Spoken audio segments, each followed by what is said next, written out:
कणिका अपनी सहेलियों के साथ रोज स्कूल की बस से आती जाती है। राजू का पिता बाबूराव, जो बस का ड्राइवर है, देखता है कि उसका सुपुत्र राजू बस में तो चढ़ा ही नहीं। राजू बाहर खड़ा बोलता है, तूने कहा था कि मैं तुझे 8वीं में साइकिल लाकर दे दूंगा, पर मैं 11वीं कक्षा में आ गया, फिर भी तू साइकिल लाकर नहीं दिया।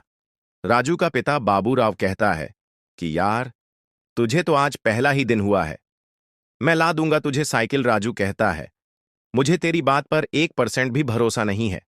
राजू का बाप कहता है कि एक काम कर, मैं तुझे बुलेट मोटरसाइकिल ही दिला देता हूं, उसी पर आया करना अपने सपनों में। कणिका और क्लास की सारी लड़कियां राजू पर हंसने लगती हैं। राजू बेचारा मासूम सा चेहरा लेकर बैठ जाता है। लेकिन शाम को ही राजू का पिता बाबूराव राजू के लिए नई साइकिल लेकर जाता है। उसे देखकर राजू खुशी के मारे भागकर बाबूराव के गले से लिपट जाता है और साइकिल घुमाने लगता है। राजू रोज स्कूल में साइकिल लेकर आने लग गया। एक दिन राजू क्लास के गेट से झांक कर देखता है कि कणिका डांस कर रही है। कणिका को नाचता देख राजू के दिल के तारों में स्पार्किंग होने लग जाती है।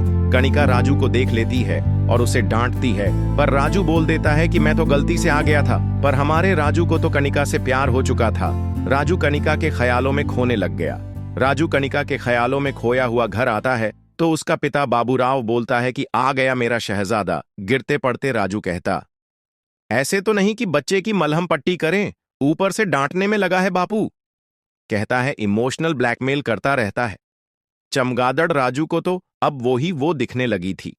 अगले दिन क्लास में राजू अपनी सीट छोड़कर कणिका के पास वाली सीट पर आकर बैठ जाता है। जुगनू राजू को बोलता है, भाई तू मेरी सीट पर क्यों बैठा है, अपनी सीट पर जा। राजू कहता है, भाई बैठ जाने देना प्लीज। जुगनू कहता है, भाई होमवर्क पूरा नहीं है मेरा, तू जा अपनी सीट पर। राजू अपना होमवर्क फाड़ देता है ताकि साइड में खड़ा होकर कणिका को देख सके। राजू को तो अब कणिका ही कणिका दिखने लग गई थी, सपनों में भी वो ही आने लगी। बाबूराव कहता है, सो जा चमगादड़। जिस कमीज पर कणिका ने हाथ लगाया था राजू ने तो वो भी धोने नहीं दी।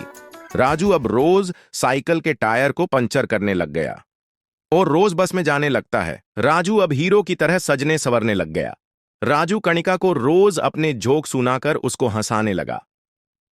मिर्ची कहती है, ये मेरी सीट है। राजू उसे दूसरी सीट पर बैठने को बोलता है।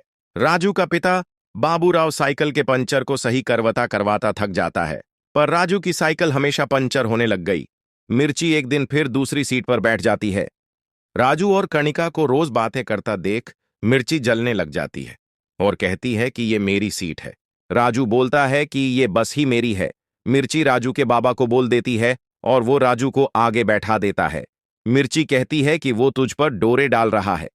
कणिका प्यार से हंसने लग जाती है। बाबूराव साइकिल की नजर उतारता है।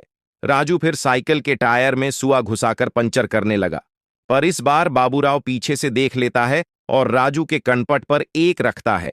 राजू कहता है कि बाबा, इस पर मेरे पुट्ठे दुखते हैं, माफ कर दे यार। अगले दिन मैडम के कहने पर कणिका राजू को थप्पड़ दे मारती है। कणिका के हाथ लगाने से राजू चक्कर खाकर गिर जाता है। बाबूराव राजू को डॉक्टर के पास लेकर जाता है। डॉक्टर कहता है कि इस उम्र में बच्चों के अंदर हार्मोन चेंज होते ही हैं। बाबूराव कहता है, अच्छा तो ये मजनू बनकर बेहोश हो रहा है। बाबूराव अपनी साली को बुला लेता है ताकि वो राजू को थोड़ा समझा सके। राजू की मासी उसे समझाती है, पर राजू किसी की कहां सुनने वाला था। राजू कहता है कि मैंने कौन सा हाथ काट लिया है मासी। राजू से कहती है कि बिटू नाम क्या है, लगता है लड़की बहुत सुंदर है, देख तेरे चेहरे पर रौनक आ गई। अगले दिन बाबूराव कणिका को खुशी से चॉकलेट देता है। एक दिन राजू कणिका को प्रपोज करने आ जाता है। मिर्ची उसे धमकाती है, पर कणिका राजू का फूल ले लेती है और प्यार से मुस्कुराकर वहां से चली जाती है। राजू और कणिका एक दूसरे से प्यार करने लग गए और एक दूसरे के साथ घूमने फिरने और वक्त बिताने लगे। कणिका को जिमी शेरगिल पसंद होता है तो राजू भी जिमी शेरगिल की तरह हेयर स्टाइल करवा लाता है। राजू कणिका की फोटो को काटकर अपनी फोटो के साथ चिपका रहा था। उसे बाबूराव देख लेता है और कहता कि चमगादड़, ये पढ़ाई हो रही है। ये पर राजू कणिका को पिक्चर देखने की बात करता है। कणिका उसे इशारों में हां बोल देती है। मिर्ची राजू को कहती है, ये क्या बंदरों वाली कटिंग कराकर आया है। राजू गुस्से में उठकर पीछे चला जाता है। कणिका कहती है, ये तो ऐसे ही बोलती है, तुम अच्छे लग रहे हो। राजू और कनिका का प्यार गहरा होता जा रहा था और वो एक दूसरे से मोहब्बत करने लग गए। एक दिन कनिका फूल लेकर राजू का इंतजार कर रही थी। बस आई तो कनिका ने देखा कि बस कोई और ही लेके आया है। बस में भी कनिका को राजू कहीं दिखाई नहीं दिया। वो बेचैन हो गई। राजू की लगातार एब्सेंट लगने लग गई। महीनों तक जब राजू स्कूल नहीं आया तो कनिका हिम्मत करके उसके घर गई, पर उसने देखा कि वहां पर ताला लटका हुआ है। कनिका को वहां कोई दिखाई नहीं देता है।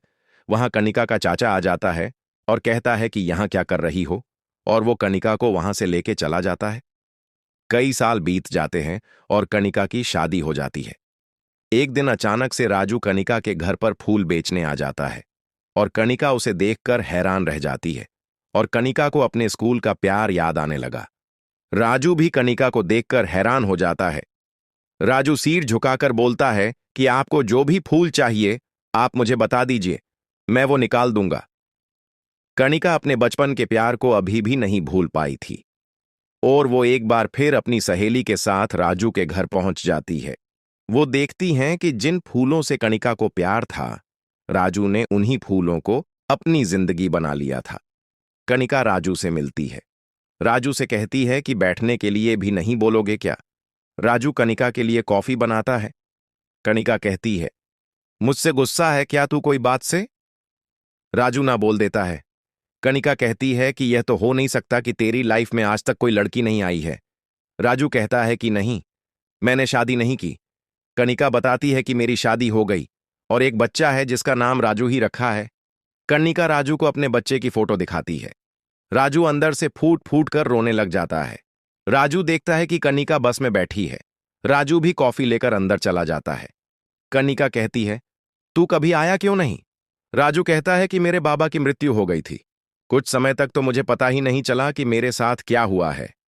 फिर मेरे रिश्तेदार मुझे अपने साथ राजस्थान ले गए। बापू के चले जाने के बाद मेरी जिंदगी ही उजड़ गई।